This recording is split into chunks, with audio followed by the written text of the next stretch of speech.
ये countries young blood को ज़्यादा प्रेफर करता है।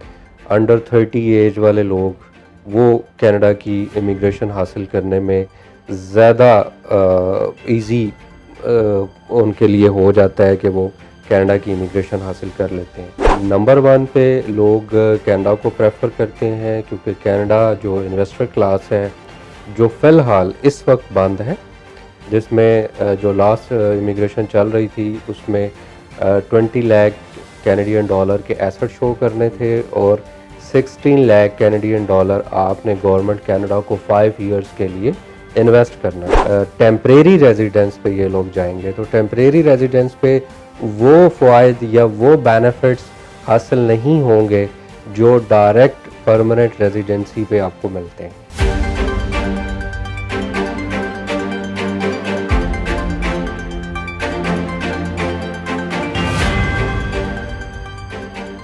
अस्सलाम वालेकुम नाज़रीन, मैं हूं नज़र हुसैन महबूब और आप देख रहे हैं चैलेंज टाइम टीवी। नाज़रीन, थर्ड वर्ल्ड कंट्रीज़ में रोज़गार के बेहतरीन मौके मुयस्सर न आने के सबब तरक्की याफ्ता ममालिक की तरफ इमिग्रेशन का रुझान रोज़ बरोज़ फ़रोग पा रहा है। इमिग्रेशन क्या है और इसका प्रोसेस किस तरह किया जाता है, इस ज़िमन में आज हमारी पाकिस्तान के दिल लाहौर की एक top class immigration company highbrow law associate के चेयरमैन जनाब इनामुल्लाह खान हमारे साथ मौजूद हैं।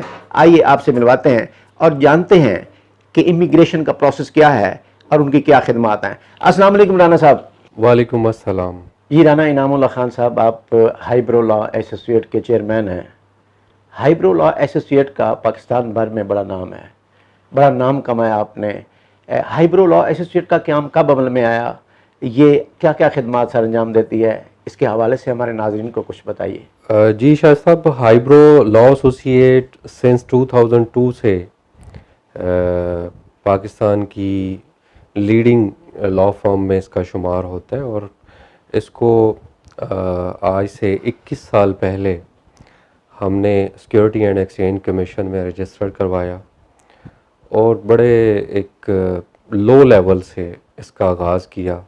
ज़ाहिर है आप लोगों को भी पता है कि जब स्टूडेंट लाइफ के बाद इंसान को बिज़नेस स्टार्ट करता है तो उसको ये पता नहीं होता कि ये किस लेवल तक जाएगा।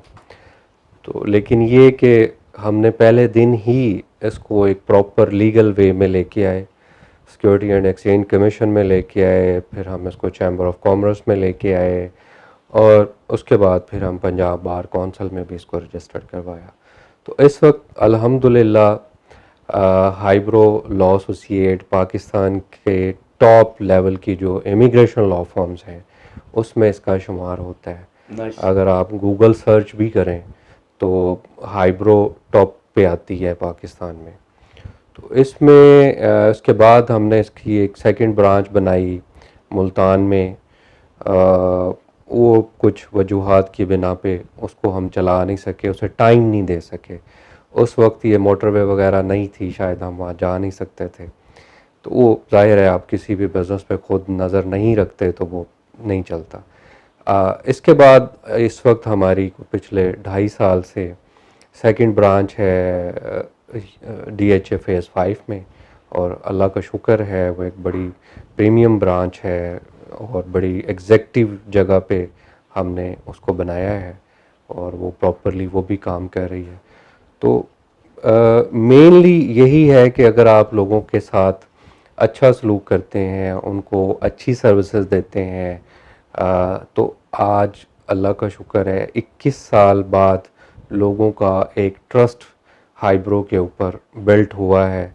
एक फैमिली गई, उसने कोई 8 से 10 क्लाइंट्स हमें रेफ़र कर दिए, या एक पहली जो एक खेप थी लाइक जो हमने स्टूडेंट्स भेजे, आज उनके बच्चे हमारे पास एज ए स्टूडेंट बन के आ रहे हैं। जी राना साहब, अब तक आप किन किन ममालिक में अपने कन्फर्माओं को इमिग्रेशन दिलवा चुके हैं और वहाँ क्या रिस्पॉन्स है?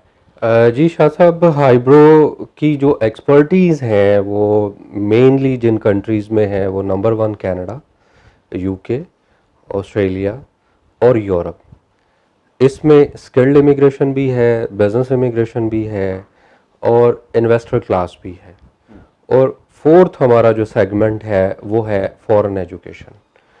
तो मेनली जो हाइब्रो डील कर रहा है वो स्किल्ड, बिजनेस, इमिग्रेशन और इन्वेस्टर क्लास। हज़ारों में हमने फैमिलीज़ को कनाडा, ऑस्ट्रेलिया, यूके, यूरोप में सेटल किया है एक बाइज़्ज़त तरीके से और एक लीगल वे में, जो उन कंट्रीज़ की प्रॉपर इमिग्रेशन पॉलिसी है और जो उनके पॉइंट सिस्टम है उसको मद्देनज़र रखते हुए एक प्रॉपर तरीके से इनका एम्बेसीज़ में केस चलता है और वो सालों साल हम उसके साथ जुड़े रहते हैं। बहुत सारे केसेस जल्दी भी हो जाते हैं और कुछ with in 1 month, 2 month, 3 month में भी हो जाते हैं। तो इस तरह से शाह साहब बेशुमार फैमिलीज़ जब उन कंट्रीज़ में सेटल हो जाती हैं तो उसके बाद वो अपने मज़ीद जो उनके बहन भाई हैं, अज़ीज़ रिश्तेदार हैं, उनको भी हमारे पास रिकमेंड करती हैं। अच्छा, उनका वहाँ सेटल होना एक पूरे ख़ानदान के लिए एक रोल मॉडल बन जाता है।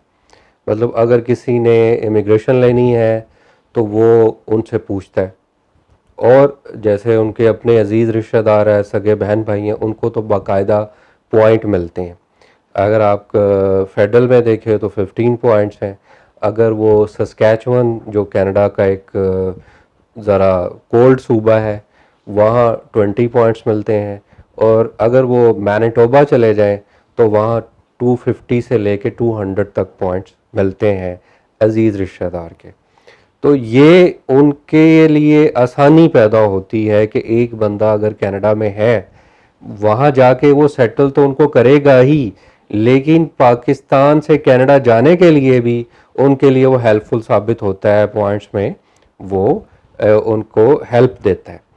तो ये मैं समझता हूँ कि सबसे बड़ा बेनिफिट है जो फैमिली सबसे मतलब पहले से कनाडा में चली जाती है तो वो अपनी फैमिलीज़ को कैसे सपोर्ट कर सकती है, और बाद में मतलब उनके बच्चों के लिए बेनिफिट्स होते हैं, एजुकेशन फ्री होती है, मेडिकल फ्री होता है, स्टाइपेंड मिलते हैं, अंडर 19 बच्चों को स्टाइपेंड भी मिलते हैं। तो मैं ये समझता हूँ कि कोशिश करनी चाहिए, अगर आपको पाकिस्तान में अच्छे मौके नहीं मिल रहे तो आप हिजरत की तरफ भी सोचें, मतलब माइग्रेशन की तरफ भी सोचें, इसमें भी बरकत है। राना साहब, इमिग्रेशन हासिल करने का क्राइटेरिया क्या है और इसके कितने एग्ज़ाम हैं? जी शाह साहब, इमिग्रेशन हासिल करने के लिए आपको नंबर 1 जो पाकिस्तान से प्रेफरेंस है कनाडा, ऑस्ट्रेलिया, यूके की, और आफ्टर कोविड आपको पता है कि स्किल्ड जो शॉर्टेज हुई है इन ममालिक में, तो पाकिस्तान से ज़्यादातर ये लोग स्किल्ड इमिग्रेशन को प्रेफर कर रहे हैं। स्किल्ड में ये है कि अगर आपकी कोई एजुकेशन मास्टर डिग्री है, लाइक 4 इयर्स बैचलर के बाद मास्टर या एमफिल या पीएचडी, इनके बड़े अच्छे पॉइंट्स बनते हैं। दूसरा इसका क्राइटेरिया ये है कि ये कंट्रीज़ यंग ब्लड को ज़्यादा प्रेफर करता है। अंडर 30 एज वाले लोग वो कनाडा की इमिग्रेशन हासिल करने में ज़्यादा इजी उनके लिए हो जाता है कि वो कनाडा की इमिग्रेशन हासिल कर लेते हैं। मिनिमम 3 इयर्स वर्क एक्सपीरियंस, इसी तरह ऑस्ट्रेलिया में भी यही है कि एज अंडर 32, 3 साल का वर्क एक्सपीरियंस और मास्टर एजुकेशन। और दूसरा जो इनका सेगमेंट है वो स्किल्ड जो ये ट्रेड कैटेगरी के लोग हैं, जैसे अभी एक इनकी नई स्कीम आई है, उसका नाम स्टैम्प के नाम से, उसमें उन्होंने ट्रेड कैटेगरी के लोग भी मांगे हैं, प्लम्बर, वेल्डर, कारपेंटर, ये मैकेनिक्स, ये भी उन्होंने रिक्वायर्ड किए हैं, इलेक्ट्रिशियन। इसके अलावा इन लोगों को भी इमिग्रेशन मिल सकती है जी अपने उस हुनर की बुनियाद पर? जी बिल्कुल, इन लोगों को भी इमिग्रेशन मिल सकती है, लेकिन इनको जो कनाडा का क्राइटेरिया है, जो पॉइंट सिस्टम है, उसको फुलफ़िल करना होगा। इनको आइट्स भी देना पड़ेगा, इनको प्रॉपर वर्क एक्सपीरियंस भी शो करना पड़ेगा, अपनी कोई इंस्टीट्यूट की जो डिग्रीज़ हैं या इनके जो डिप्लोमास हैं उनको कनाडा से इक्वलेंसी भी करवाना पड़ेगा। तो ये सारी चीज़ें रिक्वायरमेंट्स पूरी करेंगे तो ये जा सकते हैं। ऐसे नहीं जैसा कि लोग कहते हैं कि जी बस सब कुछ इजी है, आप चले जाएं। एक पूरा एक सिस्टम है, उसको अडॉप्ट करना पड़ता है। ऑस्ट्रेलिया में भी इसी तरह है। और दूसरी तरफ आप यूके में देख रहे हैं कि जी यूके ने इतने वर्क परमिट्स ओपन कर दिए हैं, वो बिल्कुल ठीक है। वो यूके के वर्क परमिट्स ओपन हुए हैं, लेकिन यूके में एक बैड ड्रॉ ये है कि यूके आपको इमिग्रेशन देगा 5 साल के बाद। 5 साल तक आप बाउंड है उस वर्क परमिट पे जिस एम्प्लॉयर ने आपको स्पॉन्सर किया है, उस वर्क परमिट पे आप 5 साल तक बाउंड है। या तो वो आपको एनओसी दे, आप किसी और के वर्क परमिट पे स्विच करें, लेकिन जो मिनिमम आपने टाइम स्पेंड करना है इनसाइड द यूके वो 5 इयर्स है। 5 इयर्स के बाद इंडेफिनिट स्टे यूके में मिलेगा और फिर आप पासपोर्ट के लिए एलिजिबल हो सकते हैं। जी राना साहब, ये फॉरेन इन्वेस्टर्स इमिग्रेशन क्लास क्या है और इसके क्या फ़ायदा है? जी शाह साहब, फॉरेन इमिग्रेशन या फॉरेन इन्वेस्टर क्लास इमिग्रेशन जो है वो, जैसे मैंने पहले बताया कि स्किल्ड इमिग्रेशन के साथ साथ ये जो मेजर कंट्रीज़ हैं जिसमें हमारे लोग जाना पसंद करते हैं, कनाडा, ऑस्ट्रेलिया, यूके, ये साथ साथ आपको फॉरेन इन्वेस्टर क्लास भी इमिग्रेशन देता है। नंबर 1 पे लोग कनाडा को प्रेफर करते हैं क्योंकि कनाडा जो इन्वेस्टर क्लास है जो फ़िलहाल इस वक्त बंद है, जिसमें जो लास्ट इमिग्रेशन चल रही थी उसमें 20 लाख कैनेडियन डॉलर के एसेट शो करने थे और 16 लाख कैनेडियन डॉलर आपने गवर्नमेंट कनाडा को 5 इयर्स के लिए इन्वेस्ट करना था। ये इन्वेस्टर क्लास इसको कहते हैं। इन्वेस्ट किधर करना था? ये गवर्नमेंट कनाडा के किसी प्रोजेक्ट में या गवर्नमेंट कनाडा को आपने 5 साल के लिए ये पैसे फ्रीज करवाने थे। इस पे गवर्नमेंट कनाडा आपको मार्कअप देती है 0.2%, 0.3%। तो इसके अगेंस्ट आपकी डायरेक्ट कनाडा की पीआर हो जाती है। तो एक तो ये चीज़ है। दूसरा, जो हमारे लोग अक्सर कंफ्यूज होते हैं कि जी वो जो 2 से 2.5 लाख डॉलर किसी सूबे में इन्वेस्टमेंट है, कहीं पे 3 लाख डॉलर है, वो इन्वेस्टर क्लास नहीं है, उसको हम बिजनेस एंटरप्रेन्योर क्लास कहेंगे। अच्छा। और ये बिजनेस एंटरप्रेन्योर जो है ये आपको डायरेक्ट परमानेंट रेजिडेंसी नहीं देता। अच्छा। आपको जो एक बिजनेस प्लान जो कनाडा की चार्टर्ड फर्म बना के देती है, उस चार्टर्ड फर्म से वो बिजनेस प्लान लेके हम वहाँ की जो इंटीरियर मिनिस्ट्री है या चैम्बर ऑफ कॉमर्स है उसको हम उसको स्टैम्प करवाते हैं और देन फिर उस बिजनेस प्लान के मुताबिक आपको कनाडा जाके 2 साल उस बिजनेस प्लान को फॉलो करना है, वहाँ के लोकल लोगों को जॉब देनी है, प्रॉपरली 2 साल का टैक्स पे करना है, देन आप कनाडा की पीआर की तरफ आएंगे। और जब वो पीआर आपने लेनी है तो पीआर लेने का वही क्राइटेरिया है कि आपको इंग्लिश का टेस्ट भी पास करना पड़ेगा, आपको अपने पॉइंट्स भी पूरे करने पड़ेंगे। अच्छा। ये नहीं है कि आपके पास पैसा है तो आप कनाडा जा सकते हैं। अच्छा, इसी तरह ऑस्ट्रेलिया भी है। आपने ऑस्ट्रेलिया की बिजनेस प्लान को फॉलो करना है, 2 साल तक टैक्सेस पे करने हैं, लोकल 2 लोगों को जॉब भी देनी है और 2 साल के बाद फिर आप पीआर की तरफ आएंगे। यूके में ये बिजनेस एंटरप्रेन्योर जो है वो उसी तरह ही है यूके का, क्योंकि पासपोर्ट का जो पीआर का जो प्रोसेस है वो 5 इयर्स का है। तो 5 इयर्स तक आपने वो बिजनेस को चला के रखना है। नाइस जी। नाइस। तो ये है।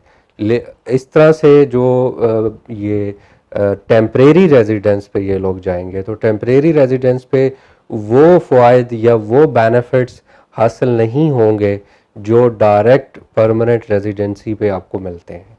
लाइक बच्चों के बेनिफिट्स नहीं मिलेंगे, उनका स्टाइपेंड नहीं मिलेगा, उनकी एजुकेशन फ्री नहीं होगी, हेल्थ फ्री होगी, एजुकेशन फ्री नहीं होगी। नाइस। तो इन चीज़ों का बिल्कुल आपने ख्याल रखना है कि बिजनेस एंटरप्रेन्योर क्या है और बिजनेस इन्वेस्टर क्लास क्या है। तो ये 2 डिफरेंट स्ट्रीम है जो हर कंट्री में चल रही होती हैं। जी नाज़रीन, आपने मारूफ इमिग्रेंट जनाब राना इनामुल्लाह खान की गुफ्तगू सुनी। उन्होंने कहा कि मुख्तलिफ ममालिक में इमिग्रेशन के बेहतरीन मौक़े मौजूद हैं, लेकिन उसका एक प्रोसेस है। ऐसा नहीं है कि आप उस क्राइटेरिया पे पूरे नहीं उतरते तो आप इमिग्रेशन हासिल कर सकते हैं, और इससे मुतल्लिक़ यकीनन आपको आगाही हासिल हुई है। अगले प्रोग्राम में हम आपको बताते हैं कि इस किन किन ममालिक में और क्या क्या फैसिलिटीज़ हैं और आप उसको किस तरह यूटिलाइज़ कर सकते हैं। अब प्रोग्राम का वक्त ख़त्म हो जाता है। अपने मेज़बान नज़र हुसैन महबूब को इजाज़त दीजिए। पाकिस्तान जिंदाबाद।